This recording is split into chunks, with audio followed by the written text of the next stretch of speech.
India TV YouTube channel को subscribe करें और बेल आइकन दबाएं। पूरे देश में कोरोना का संकट सांसों पर भारी पड़ रहा है। ऑक्सीजन इमरजेंसी के आगे जिंदगी दम तोड़ रही है। हर घंटे कितने परिवार उजड़ रहे हैं। कोरोना से हालात पूरी तरह से बेकाबू हो चुके हैं। अब प्रधानमंत्री मोदी ने भी मोर्चा संभाला है। बंगाल दौरा रद्द कर आज पीएम बैक टू बैक 3 बहुत अहम बैठक कर रहे हैं। सुबह पीएम ने कोरोना के हालात पर रिव्यू मीटिंग की। अब उन राज्यों के मुख्यमंत्रियों के साथ पीएम की मीटिंग है जहां कोरोना के हालात बेकाबू हैं। इसके बाद पीएम ऑक्सीजन संकट पर मीटिंग करने वाले हैं। दोपहर 12:30 बजे पीएम बड़ी ऑक्सीजन कंपनियों के प्रमुखों के साथ, मैन्युफैक्चरर्स के साथ चर्चा करेंगे और ये जानेंगे कि आखिर देश के सामने ऑक्सीजन संकट कितना बड़ा है और इससे कैसे निपटा जा सकता है। हमारे साथ इस वक्त 2 खास मेहमान जुड़ चुके हैं। डॉक्टर नीता राधाकृष्णन हैं, आप हैं एचओडी एसएसपीएचजी पीजीटीआई से, और डॉक्टर एमसी मिश्रा पूर्व डीजी एम्स। डॉक्टर नीता, सबसे पहले आप समझाइए कि आप पीडियाट्रिक अस्पताल से हैं, वहां की आप एचओडी हैं। आपके अस्पताल में इस वक्त ऑक्सीजन की क्या स्थिति है और बच्चों में कोरोना का इन्फेक्शन इस बार कितना देखा जा रहा है? पिछले साल के बराबर बच्चों में इस बार ज्यादा देखा जा रहा है, क्योंकि पिछली बार हम जब ये वेव हुई थी हमारे पास स्ट्रिक्ट कोविड लॉकडाउन चल रही थी। इस बार ऐसे नहीं है, तो लॉकडाउन हुई है पर जब तक ज्यादातर पेशेंट्स को इन्फेक्टेड हो रखी है और ज्यादातर फैमिलीज पॉजिटिव है इस बार, और तो पेशेंट्स एडमिट हो रहे हैं। पर एडल्ट्स के बराबर इस बार भी पेशेंट्स इतने सिक नहीं हैं। तो बच्चों के लिए यही है कि बच्चों को घर पे रखिए, और इन्फेक्शन आए तो भी आप घर पे रख सकते हो। अगर जुकाम, खांसी, बुखार, गला दर्द ऐसे तकलीफ है तो घर पे रख सकती है। सांस लेने में दिक्कत या बच्चा जल्दी सांस ले रहा है, उल्टी कर रही है, ऐसे कुछ है तो हॉस्पिटल में लेके आना जरूरी है। नहीं है तो ज्यादातर कोविड बच्चों में घर पे मैनेज किया जा रहा है। और हर जगह की तरह ऑक्सीजन की कमी हर स्टेट में हो रही है, और पर उसके लिए गवर्नमेंट डिस्ट्रिक्ट एडमिनिस्ट्रेशन की तरफ से या गवर्नमेंट स्टेट गवर्नमेंट की तरफ से बहुत सारे एक्शंस हो रही है, ताकि अभी तक बंद होने की नौबत नहीं आई है। डॉक्टर नीता, एक चीज और जरा समझा दीजिए, क्या बच्चों में भी ऑक्सीजन लेवल गिर रहा है? क्या उनको भी ऑक्सीजन सपोर्ट देना पड़ रहा है? बच्चों में ऑक्सीजन लेवल गिरती है कुछ पेशेंट्स में। ज्यादातर पेशेंट्स में हम ये देखते हैं कि बच्चों को माइल्ड डिजीज होती है जिसमें मैनेज हो सकती है घर पे, पर कुछ पेशेंट्स में यह ऑक्सीजन लेवल गिर सकती है, और अगर ऐसे है तो डेफिनेटली उनको ऑक्सीजन और वेंटिलेटर की भी जरूरत पड़ सकती है। आप जिस अस्पताल में वहां पर्याप्त ऑक्सीजन अभी है? हाँ जी। एमसी मिश्रा साहब हमारे साथ हैं, पूर्व डीजी एम्स के। मिश्रा जी, पहले तो बहुत बहुत शुक्रिया, आपने हमारे लिए वक्त निकाला।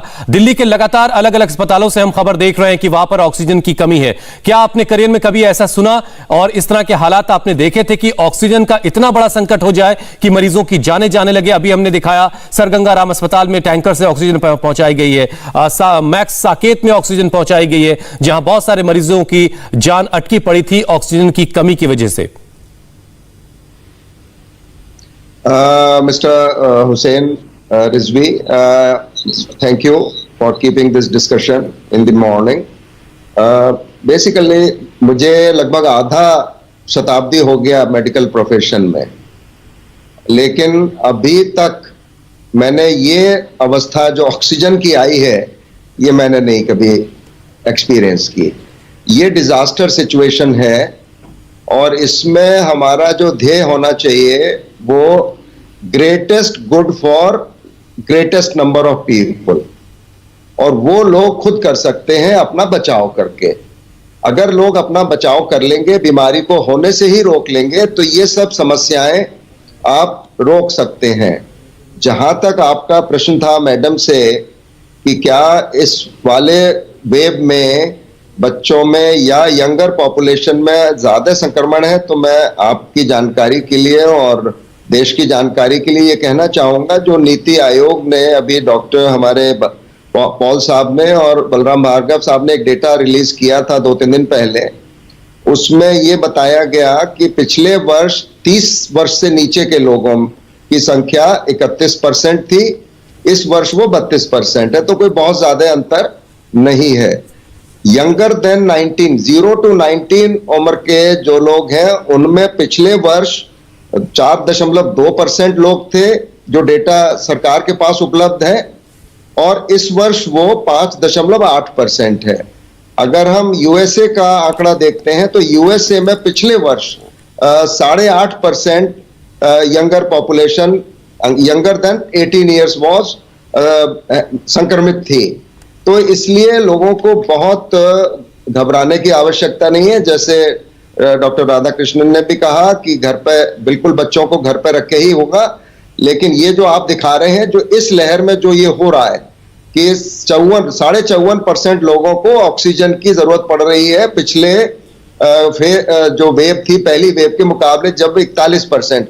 तो ये आंकड़ा ऑक्सीजन की रिक्वायरमेंट का देखिए बहुत सिग्निफिकेंटली बढ़ा है। और दूसरा जो आंकड़ा इस समय बहुत बढ़ा है वो वेंटिलेशन की रिक्वायरमेंट। पिछले वर्ष 28% थी लगभग, इस वर्ष वो करीब 37% है। तो उसमें भी ऑक्सीजन का बहुत प्रयोग होता है। तो यही कारण है कि ऑक्सीजन जो भी सारे ही हॉस्पिटल में क्रॉस एमसी मिश्रा साहब, मैं आपको टोक रहा हूं। आप जैसे तमाम लोग अलग अलग जगह एडमिनिस्ट्रेटर में बैठे हैं, बहुत बड़े बड़े कैलकुलेशंस आप लोग करते हैं। सेकेंड वेव से पहले हम दुनिया भर के हालात देख रहे थे। क्या हमसे क्या प्लानिंग में कहीं चूक हुई? डिमांड और सप्लाई में इतना बड़ा गैप आखिर कैसे आ गया? यह सवाल हाईकोर्ट भी पूछ चुका है। आखिर इतना ज्यादा हाहाकार कैसे मच गया? देखिए, हाईकोर्ट कुछ भी पूछ सकता है, उनको अधिकार है पूछने का, लेकिन उनके पास भी कोई जवाब नहीं है इस बात का। हाईकोर्ट के पास कौन सा जवाब है? वो भी सरकार से ही पूछेंगे। अगर आप जिम्मेदारी सरकार की तो सरकार से पूछेंगे सर। हाँ बिल्कुल। और 10 गुना 20 गुना जब रिक्वायरमेंट बढ़ जाएगी तो एकदम से तो ओवरनाइट नहीं वो पूरी हो सकती। अब वो समय लगता है हर चीज को। अब जिस हॉस्पिटल में मैं हूं वहां पे भी हम आधे घंटे फॉलो करते हैं कि अभी ये टैंकर आ रहा है, अभी टैंकर आ रहा है। ये कमोवेश अवस्था है। और इसमें आपने पूछा कौन किसकी कमी रह गई, तो ये मैं समझता हूं चाहे भारत सरकार के स्तर पे हो, चाहे राज्य सरकारों के स्तर पे, चाहे पब्लिक हेल्थ एक्सपर्ट पे, चाहे पब्लिक एट लार्ज, सभी का दोष है इसमें। क्योंकि किसी ने भी इस वेव में ऐसा होगा ये अनुमान किसी को नहीं था, और ये इसमें हम सब फेल कर गए और उसी का ये नतीजा हम देख रहे हैं। तो मैं तो अब यही कहूंगा कि जो स्थिति है उससे निकला कैसे जाए। बिल्कुल बिल्कुल, सवाल यही है इस वक्त। हाँ, तो एक निकलने का एक बहुत सिंपल तरीका है, आसान तरीका है कि जैसे मैडम अभी भी बात कर रही हैं, आपसे मास्क लगाए हुए हैं। मैं ऑफिस में अकेला बैठा हूं, मेरे पास ये 2 मास्क है, मैं लगाता हूं। मैं ड्राइवर के साथ गाड़ी में बैठता हूं तो भी मैंने भी मास्क नहीं लगाया सर, लेकिन मैं अकेला हूं इस जगह पर। इसलिए तो ये एक बड़ा सिंपल, कॉस्ट इफेक्टिव, कोई महंगा नहीं है। इसको लगा लें लोग और बचाव करें, बीमारी होने से ही बच जाएंगे। तो ये ना रेमडेसिविर। ठीक है एमसी मिश्रा साहब, कुल मिलाकर के हम सबको सावधानी बरतनी, और सावधानी ही जो है वो इस बीमारी का सबसे बेहतर इलाज है। बहुत बहुत शुक्रिया डॉक्टर नीता और एमसी मिश्रा साहब, आपने हमारे लिए वक्त निकाला। बहुत बहुत धन्यवाद। दिल्ली एनसीआर में मैक्स हेल्थ केयर ने नए मरीजों की भर्ती रोक दी है। मैक्स के अस्पतालों में अभी किसी मरीज को एडमिट नहीं किया जाएगा। मैक्स हेल्थ केयर की तरफ से यह बयान जारी किया गया है। ऑक्सीजन की सप्लाई बहाल होने तक भर्ती को रोका जा रहा है। यह बड़ी खबर मैक्स हेल्थ केयर के जितने भी मैक्स के अस्पताल हैं उसके लिए यह बयान जारी किया मैक्स हेल्थ केयर ने कि वो अब कोई नया मरीज अपने यहां भर्ती नहीं करेंगे जब तक ऑक्सीजन की सप्लाई प्रॉपर, या जो जरूरत जितनी है ऑक्सीजन की उतनी सप्लाई जब तक नहीं मिल जाती है तब तक अब नया मरीज एडमिट नहीं किया जाएगा। ऑक्सीजन पहुंचाने के काम युद्ध स्तर पर जारी है। एयरफोर्स एक्शन में है। बड़ी खबर एक छोटे से ब्रेक।